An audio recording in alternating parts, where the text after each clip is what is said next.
이런 7번 항암 치료를 받은 친구가 있어요.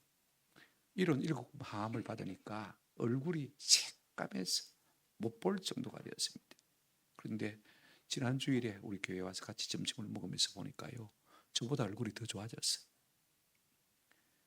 밤에 자면서 제가 늘 그런 생각을 합니다. 하나님, 내가 저 친구보다 좋지 못합니다. 나는 오늘 밤에 누워서 내일 아침에 깰지 모르겠습니다. 자랑할 것이 하나도 없습니다. 아침에 자고 깨면 늘 감사해요. 살아있음에 감사하고요. 성경 우리에게 분명히 이렇게 말하고 있습니다.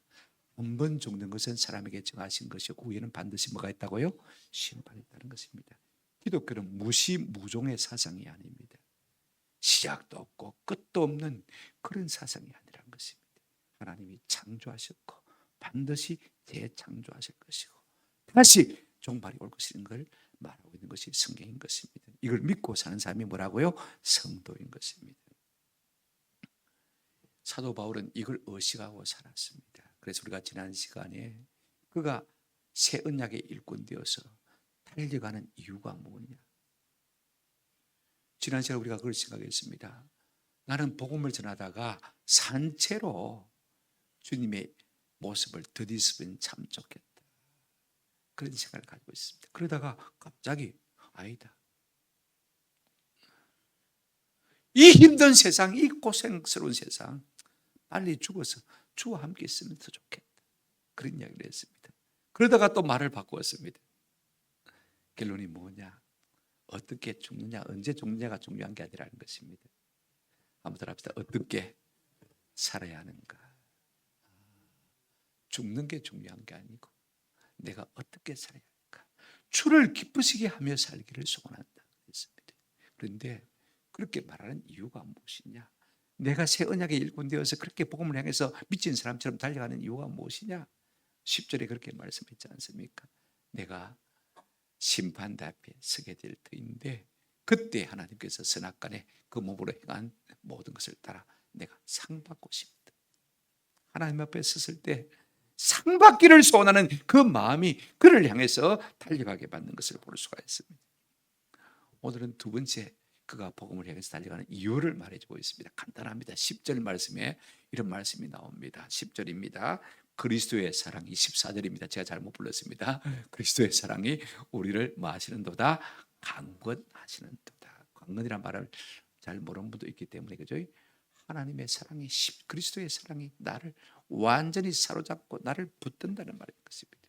사도 바울의 생애는요 그렇게 살아가는 생애였습니다. 그래서 어떻게 살겠다고 하는지 우리가 본문을 하나씩 하나씩 살펴보면서 좀 은혜와 도전을 받았으면 좋겠습니다. 첫째로 우리가 생각할 것은요, 바울이 고린도 교회를 권면하는 내용이 뭔지 또 그 이유가 뭔지를 한번 우리가 우선적으로 생각해 볼 필요가 있을 것 같아요. 성경 한번 보실까요? 11절 한번 보시기 바랍니다.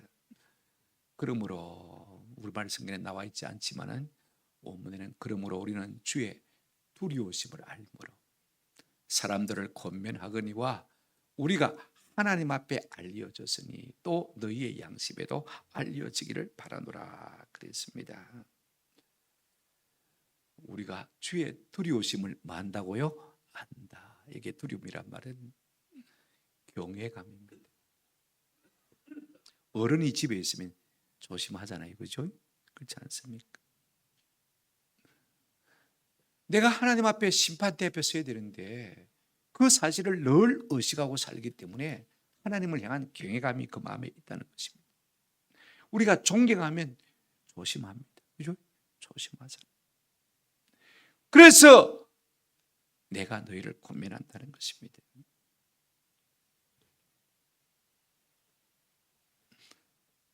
그 다음에 뭐라고 했습니까? 우리가 하나님 앞에 뭐 한다고요? 알려졌으니 하나님 나를 안다는 것입니다.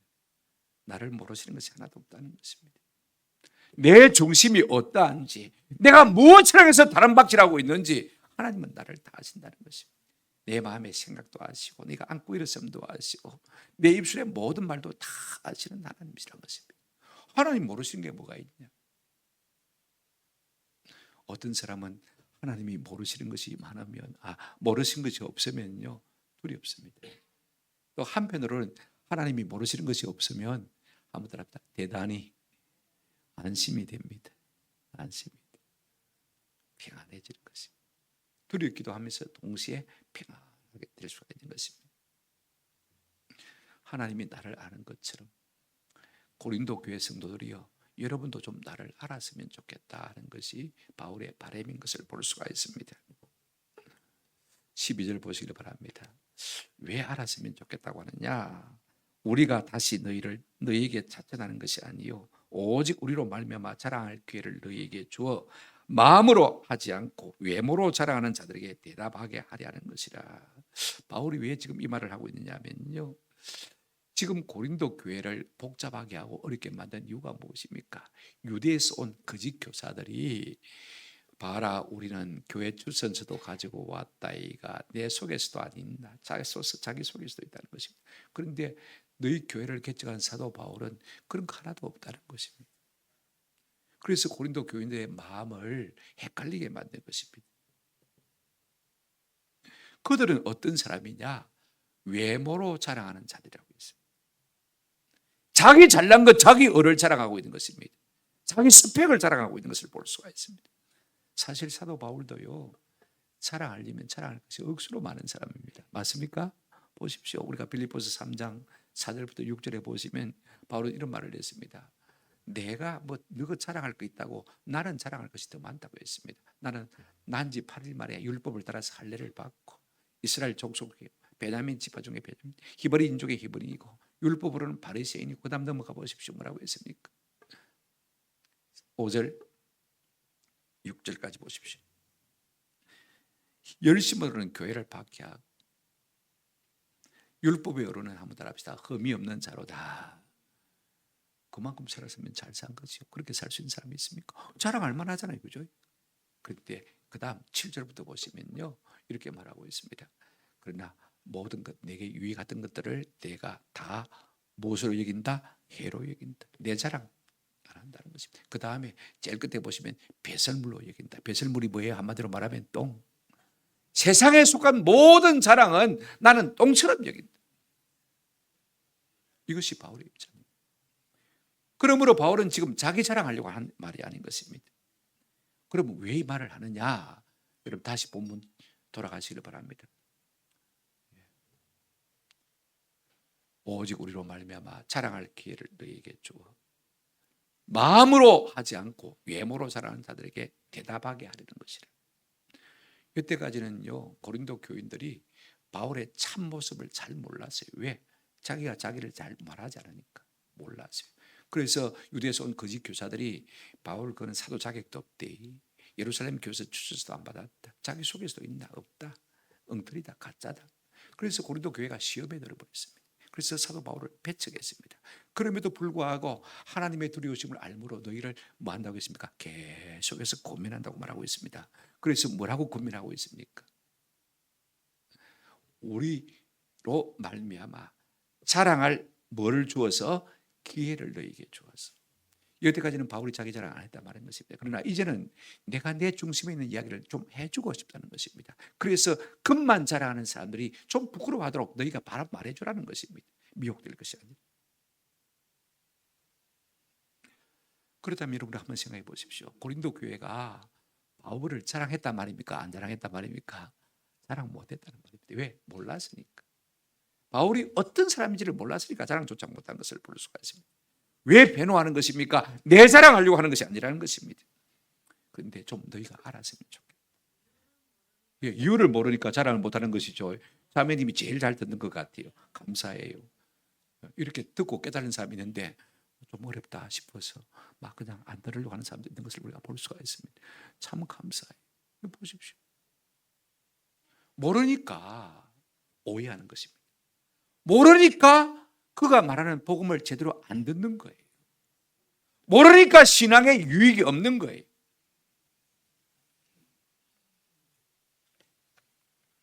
진리의 덕에 굳게 서지 못하는 거예요. 왜 알기를 원합니까? 그래야 바울을 바로 알고 바로 배우고 그가 전한 복음을 바로 듣고 영원한 생명 가운데 들어가게 되어지고 승리하는 신앙생활을 할 수 있기 때문에 내가 내 자랑하려고 하는 게 아니라는 것입니다. 그래서 바울은 자기를 어떻게 말하고 있습니까? 이제 그 자신의 사역과 동기를 우리가 두 번째로 좀 생각해 보려고 합니다. 13절 보시길 바랍니다. 이는 우리가 만일 미쳐서도 하나님을 위한 것이요 정신이 온전하여도 너희를 위한 것이니라고 말하고 있습니다. 왜 사도 바울이 뜬금없이 자기가 우리가 미쳤어도라는 말을 하는 것입니까?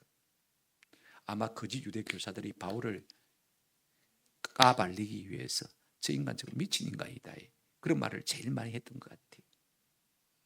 장가도 안 가고 여기저기 싸돌아다니고 낮에는 일하고 밤에 안 자고 또 전도 안 따고 난리법석을 떨고 그러니 미친놈. 아마 그렇게 비방했을 것 같아요. 근데 바울은 그걸 문제 삼고 있는 것은 아닙니다. 사실요, 바울은 뭐 어디 가나 미쳤다는 소식을 많이 들었습니다. 베스도 총독 앞에 재판을 받을 때도요, 내가 이렇게 결박된 거 외에는 당신이 나와 같이 되었으면 좋겠다. 재판받는 자리에서 자기 변호할 생각을 안 하고 예수 자랑합니다. 그러니까 베스도 총독이 뭐라고 했습니까? 성경 한번 보시길 바랍니다. 사도행전 2장 26장 24절입니다. 바울이 이같이 변명하며 베스도가 크게 소리내어 이르되, 한번 따라합시다. 바울아, 네가 미쳤다. 미쳤다. 내 많은 학문이 너를 미치게 한다. 미치다는 소리를 들었어요. 바울만 들은 게 아니에요.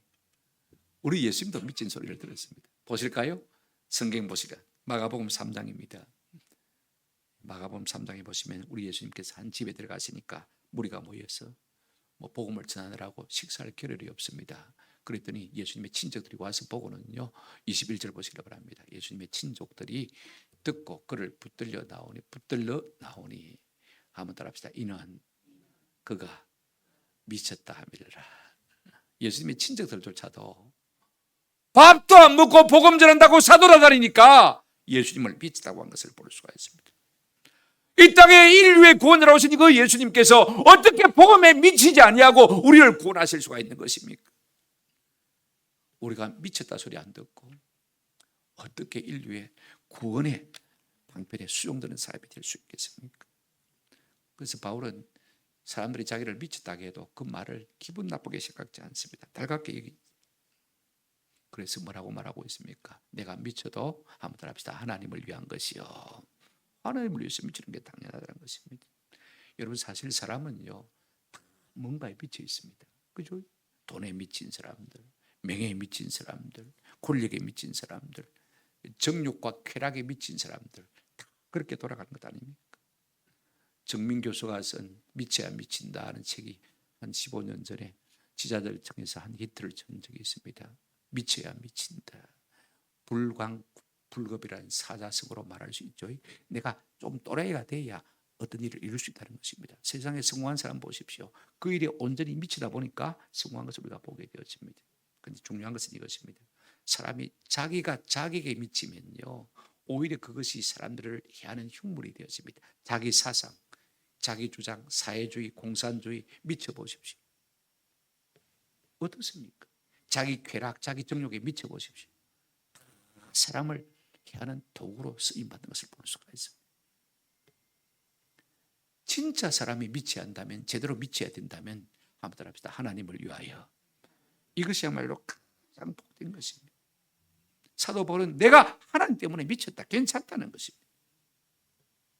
우리가 오늘 어떻게 미치지 않고 이 성경책에 기록된 이 글들이 하나님의 말씀이라고 우리가 인정할 수 있겠습니까? 우리가 한 번도 보지 못한 예수 그리스도가 나의 구원자라고 인정할 수 있겠습니까?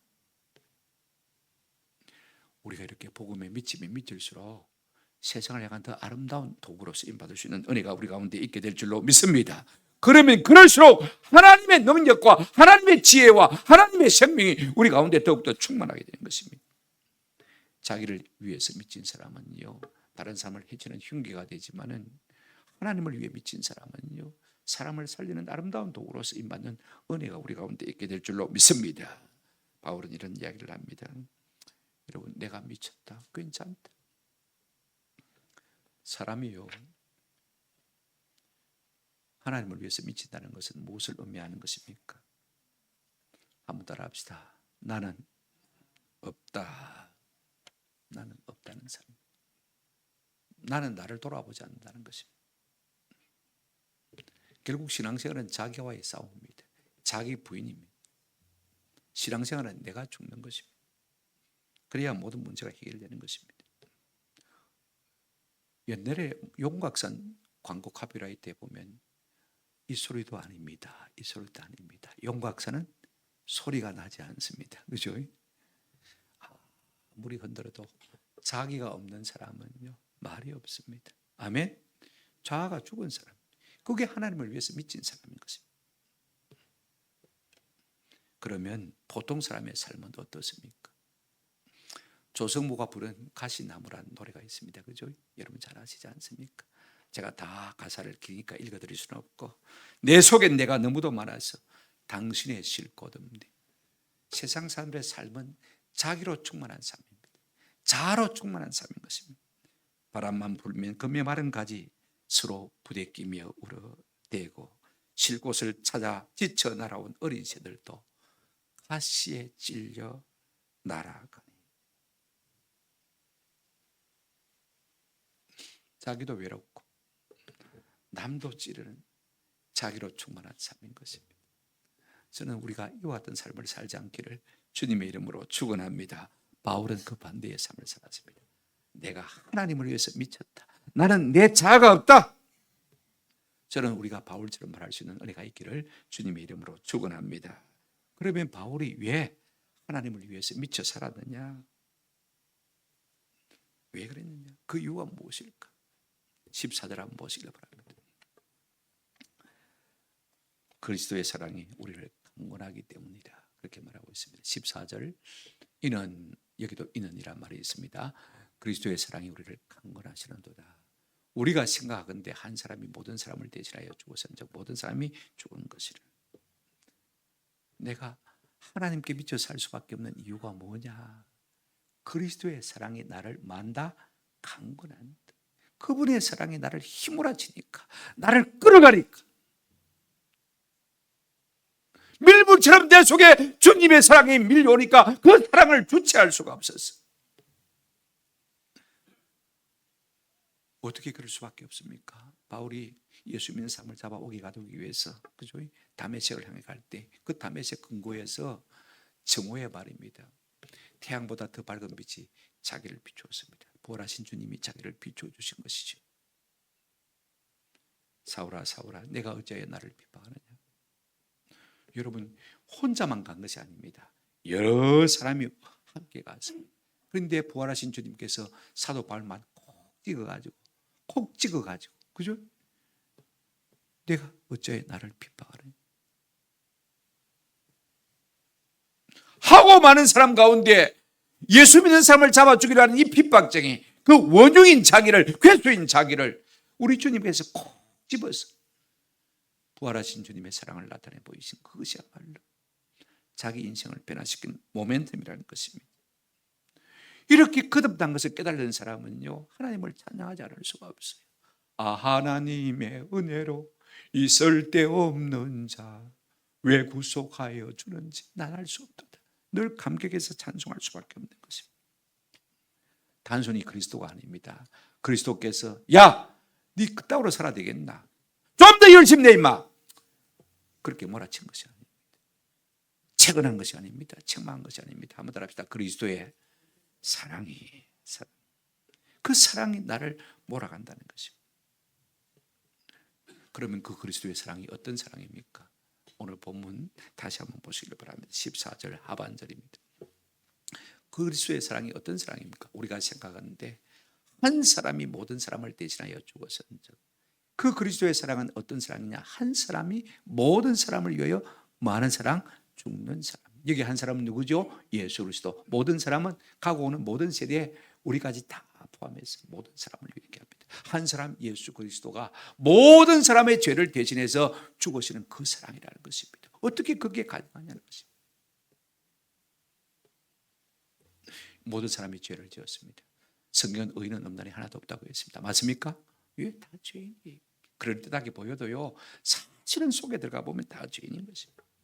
그러면 하나님이 죄인은 죽으시면 됩니다. 지옥 보내면 됩니다. 이게 하나님의 공의입니다. 그런데 하나님은 사랑의 하나님이십니다. 그럼에도 불구하고 우리가 죽지 않고 살기를 원하신 것을 볼 수가 있습니다. 살리는 방법이 무엇입니까? 죄 없는 자가 대신 그의 죄를 위해서 죽어야 되는데, 여러분 인류 가운데 죄 없는 사람 누가 있습니까? 완악하지 않은 사람 누가 있습니까? 다 완악합니다. 바로도 완악했고, 성경에 보면 그죠? 모세도 완악했습니다. 하나님 부르실 때 5번이나 못한다고 했습니다. 6번째 하나님께서 은혜를 베풀지 않으시면요, 그도 버림받았을 것입니다. 바로 왕만 완악한 게 아니, 우리 모두가 다 완악한 사람들인 것입니다. 다 죄인들인 것입니다. 누구도 다른 죄인을 위해서 죽을 수 있는 사람이 없습니다. 그런데 한 사람, 예수 그리스도가 우리의 모든 죄를 위해서 죽었습니다. 그분은요, 죄가 없는 분입니다. 하나님의 아들이십니다. 그죠? 죄가 없어야 다른 사람을 위해서 죽을 수 있는 자격자가 되시거든요. 아들아, 내가 인류를 구원하려고 하는데 네가 대신 죽어줄 수 없겠냐? 제가 그렇게 하죠. 누가 내게서 내 목숨을 빼앗는 자가 있는 것이 아니라, 한번 더 합시다. 나는 내 스스로 목숨을 버리노라. 우리 주님이 우리의 구속자로 사원하신 것입니다. 그 사랑인 것입니다. 그러면 한 사람이 어떻게 모든 사람의 죄를 대신할 수가 있습니까? 한 사람이 한 사람 아닙니까? 그죠? 성경 보십시오. 우리가 레위기 4장을 보게 되면 속죄 제사에 대한 이야기가 나오는데, 그 제사 가운데 이런 이야기가 나오는 것을 볼 수가 있습니다. 대제사장이 죄를 지으면, 여러분 레위기 4장 3절 한번 보시길 바랍니다. 집사님, 만일 기름 부음 받은 제사장이, 기름 부은 제사장 대제사장을 말하거든, 그죠? 대제사장만 기름 부음 받습니다. 범죄여 백성의 허물이 되었으면 그가 범한 죄로 말미암아 뭘 속죄물로 드립니까? 험없는 수송아지를 속죄제물로 드리는 것을 볼 수가 있습니다. 13절 넘어가서 보시면요, 모든 백성이 죄를 지으면 어떻게 합니까? 13절 넘겨주시기를 바랍니다. 모든 백성이 죄를 지어도 똑같습니다. 죄물이 뭐라고요? 똑같이 수송아지입니다. 한 사람이 죄를 지어도 수송아지고, 그 다음에 모든 백성이 죄를 지어도 수송아지입니다. 죄물이 똑같다는 것은 뭘 말합니까? 한 사람의 죄무게와 모든 백성의 죄무게마다 똑같다, 대표성의 원리를 우리에게 보여주고 있는 것을 볼 수가 있습니다. 그런가 하면 제사 방법도 똑같습니다. 여러분, 말씀을 드리고 싶습니다. 온 백성이 죄를 지었습니다. 그 죄값을 따라서 하나님이 멸하시면 됩니다. 지옥 보내면 됩니다. 그런데 하나님이 우리를 사랑하셔서 우리의 죄를 대속해서 십자가를 지도록 아들을 보내어 주신 것입니다. 그 아들이 십자가에 돌아가심으로 말미암아 모든 사람의 죄를 대신하신 것입니다. 그러니 그 사랑이 사도 바울을 강권했다라고 말하고 있는 것을 볼 수가 있습니다. 예수님 한 사람의 가치는 모든 사람의 가치인 것입니다. 우리가 이 은혜를 받고 누리는 줄로 믿습니다. 이런 고백이 좀 우리의 삶 가운데 있었으면 참 좋겠습니다. 그러면 그 사랑이 우리를 강권하는 목적이 무엇이냐? 15절 보시길 바랍니다. 15절. 논리적으로 여러분들이 정리를 한번 해보시길 바랍니다. 그가 모든 사람을 위하여 대신하여 죽으시면, 왜 우리 예수님이 우리를 위해서 대신 죽으셨느냐?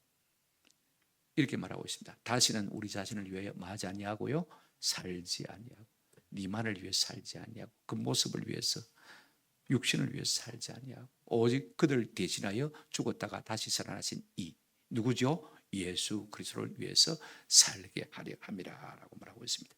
여러분, 소극적인 이유가 무엇입니까? 이제 우리가 예수의 피로 구속받았다면요, 우리 자신만을 위해서는 살지 않는 은혜가 있기를 주님의 이름으로 축원합니다. 이 세상과 세상의 속한 것만을 위해서 죽으라고 다른 박질하는 그런 어리석은 인생이 되지 말기를 바랍니다. 내 몸뚱이, 내 육신, 내 거칠에 이것만을 위해 살지 않는 은혜가 있기를 주님의 이름으로 축원합니다. 그래서 우리 주님이 대신 우리에게 죽어주신 것입니다. 누구를 위해 살도록요? 주님을 위해 살도록. 사도 바울은 사실 그런 사람이었습니다. 예수를 핍박하고 예수 믿는 사람을 잡아 죽인 사람이니까, 그죠? 얼마든지 자기를 죽여도 입이 100개라도 할 말이 없는 사람입니다. 내버려도 상관이 없는데 나 같은 죄인을 부활하신 주님께서 만나주시고 그 사랑을 내게 나타내 보이심으로 말미암아 내가 그분의 사랑에 뭐가 되었다고요? 포로가 되었어. 내가 이 복음을 위해서 산다라고 말하고 있습니다. 그 예수 이름의 영광을 위해서 산다고 말하고 있습니다. 나 같은 죄인에게 구원의 은총을 베풀어 주신 그 주님의 사랑을 사람들에게 나타내 보이기 위해서 산다라고 말하고 있는 것을 볼 수가 있습니다. 그래서 어떻게 살아가는 것입니까? 여러분, 거듭난 사람, 예수의 사랑을 아는 사람은 특징 딱 하나가 있습니다. 다른 거 말할 필요가 없어요. 성경대로 우리가 말하자면 그렇습니다. 자, 16절 한번 보시길 바랍니다. 그러므로 우리가 이제부터는 어떤 사람도 육신을 따라 알지 아니하더라. 내가 거듭난 사람은요, 사람을 외모로 차별하지 않습니다. 아멘. 다른 거 말할 필요가 없어요. 성경이 우리에게 그렇게 말하고 있어요. 우리가 거듭나기 전에는 사람의 생긴 얼굴로 보고 돈 좀 있어 보이니까, 서울대학 나왔으니까 스펙이 대단하네, 그죠? 요즘도 뭐 교회가 담임 목사 고를 때는요 스펙 보잖아요. 와, 학벌이 대단하네. 외국에서 박사학위 받았네, 그러잖아요, 그죠? 이웃 교회 서울대학 졸업하고 서울대 법대 졸업해도 몇 년 못 버티고 쫓겨나더라고 보니까. 그래서 골라왔는데,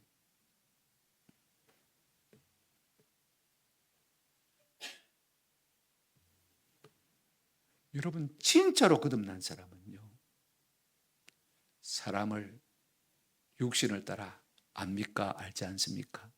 전에는 그렇게 살았단 말입니다. 심지어는요, 비록 우리가 그리스도도 육신을 따라 알았다고 했습니다. 왜 사도 바울이 동년배, 예수님과 동년배 사람이면서도 예수를 안 믿었냐? 나사렛에서 무슨 선한 것이 나오겠느냐? 육신을 따라 생각한 것입니다. 십자가에 달려 돌아갔다고, 나무에 달려 돌아간 자는 저주를 받은 자인데 그가 어떻게 메시아냐?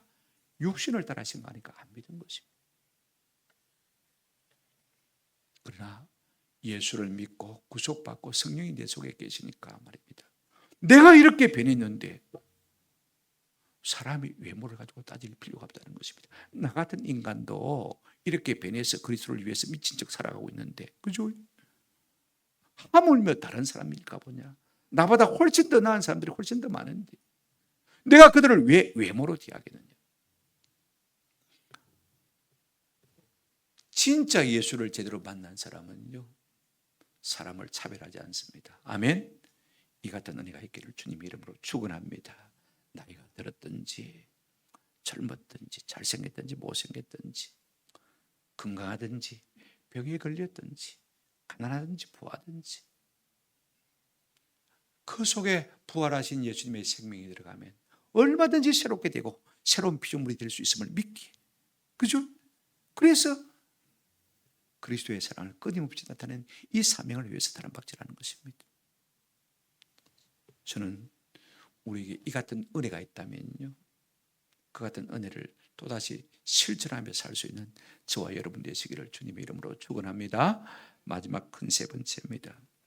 그 때문에 사도 바울은요, 자기가 화목의 직분을 받았다고 말하고 있는 것을 볼 수가 있습니다. 17절 보시기 바랍니다.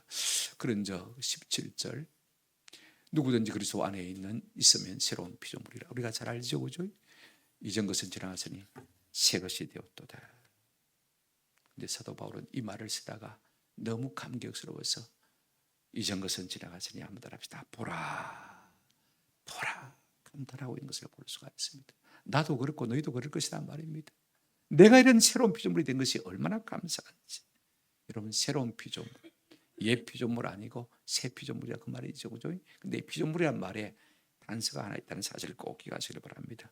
뭘 전제라고 있느냐면, 피조물이란 말은 아무도 합시다. 창조주가 바로 있다. 내가 하나님이 아니라 그 말인 것입니다.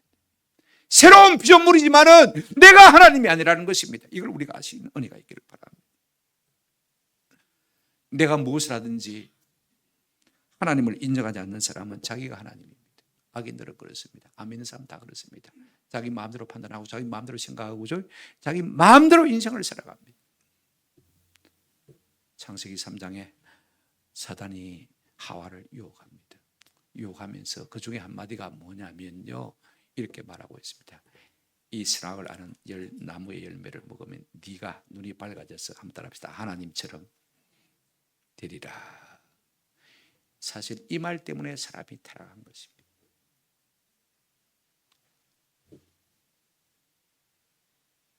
하라리가 쓴 책 가운데 호모 데우스라는 책이 있습니다. 하나님이 된 인간이라는 책이죠.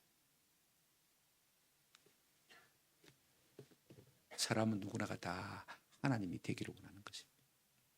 한번 합시다. 새로운 피조물. 하나님 아닙니다. 하나님 될 수도 없습니다. 우리는 그분의 피조물일 뿐인 것입니다. 새 피조물인 것입니다. 새 피조물은 어떤 피조물이냐? 철저하게 창조자이신 하나님의 말씀 안에 있는 존재가 새로운 피조물인 것입니다. 새 피조물은 어떤 사람이냐? 새 언약의 일꾼으로 내가 부름받았던 사실을 깨달는 것입니다. 예수의 피로 우리가 거듭나고 새로운 사람이 되는 사실을 사람들에게 알려주는 일꾼으로 쓰임받기를 자처하는 사람이 새로운 피조물인 것입니다. 이걸 우리가 아셔야 합니다.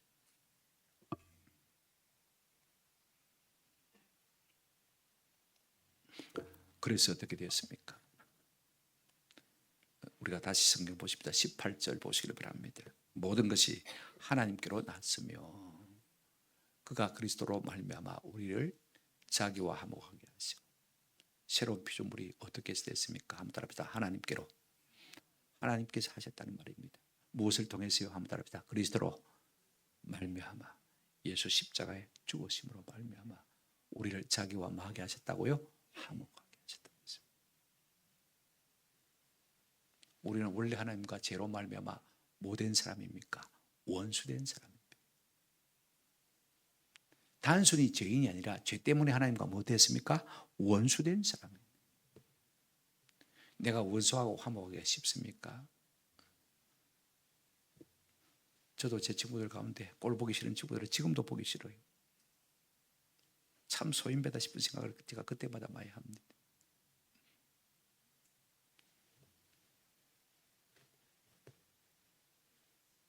우리가 하나님과 원수된 존재예요. 그런데 하나님께서 어떻게 하셨습니까? 하나님과 우리를 마셨다고요? 야야 손잡자. 다 털어버리자. 없는 걸로 하자. 화목하게 하셨다고 하셨습니다. 누구로 말미암았어요?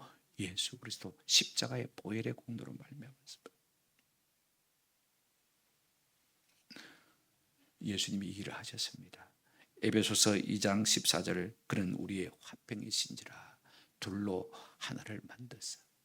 예수님이 우리의 화평자, 중매자가 되어주셔서 하나님과 내 사이에 있는 담을 우리 주님께서 다 허물어 주시고 하나님과 나를 소통하는 인간으로 만들어 주실 것입니다. 할렐루야. 골로새서 1장 20절에도 이 말씀이 있습니다. 그의 십자가의 피로 화평을 이루사. 그의 십자가의 피로 뭘 이루사? 화평을 이루사. 우리가 화목할 수 있는 근거는 아무것도 이 땅에서는 없습니다. 오직 예수 십자가 보혈의 공로 위에는요, 그것을 믿는 길 위에는 우리가 하나님과 화목될 수 있는 길이 없는 것입니다. 그래서 하나님께서 그런 자에게 어떤 은혜를 주셨습니까? 다시 본문 하반절 보시기 바랍니다. 10절 하반절입니다.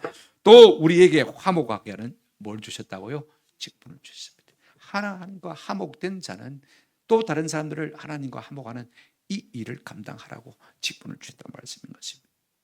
야야, 내가 너를 예수 십자가의 피로 나와 화목하게 해줬지. 너도 또 다른 사람들을 나와 화목하는 사람으로 만들어 줄래. 이것이 우리를 향한 주님의 부탁인 것입니다. 아멘. 구원의 은혜만 따먹고 누리라고 하는 것이 아니라 야야, 너도 예수 믿으면 하나님과 친해질 수 있대. 하나님과 우수된 거 다 풀린대.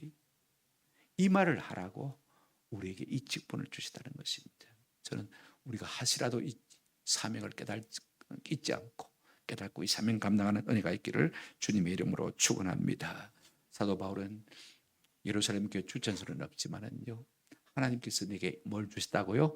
이 직분 주시다는 것입니다. 마찬가지입니다. 우리 모두도 그죠? 하나님과 화목된 자라면 하나님을 사람과 화목시키는 이 일에 수용되어야 되는 이와 같은 사명이 우리에게 있다는 사실을 깨닫기를 바랍니다. 19절 보시기를 바랍니다. 곧 하나님께서 그리스도 안에 계시사 세상과 자기와 화목하게 하시며 그들의 죄를 그들에게 돌리지 아니하고 화목하게 하는 말씀을 우리에게 부탁하셨느니라. 화목하게 하는 말씀을 우리에게 주셨다고 했습니다. 화목하게 하는 말씀이 뭐예요, 여러분? 한번 따라합시다. 예수 십자가. 이게 복음의 엑기스입니다. 이게 하나님이 진짜 우리에게 말씀하시는 말씀 중에 말씀이요, 복음 중에 복음입니다. 한번 따라합시다. 예수 십자가. 예, 이것이 다른 거 없습니다. 이 사실을 믿는 자만이 하나님과 화목할 수 있기 때문에 이 말씀을 부지런히 퍼나르라, 그 말씀인 것입니다. 주 내게 부탁하신 일 천사도 흠모하겠네. 화목케 하라신 구주의 말씀을 온 세상 널리 전하시. 새로운 피조물이 되었다는 말은 하나님과 화목한 사람이 되었다는 것입니다. 새로운 피조물이 되었다는 말은 언약의 새 일꾼이 되었다는 말인 것입니다. 우리의 사명을 깨달은 은혜가 있기를 주님의 이름으로 축원합니다. 말씀을 맺습니다. 사도 바울은 자기를 배척하는 고린도 교인을 계속해서 권면합니다. 그래 너희가 나를 믿다 해도 괜찮다.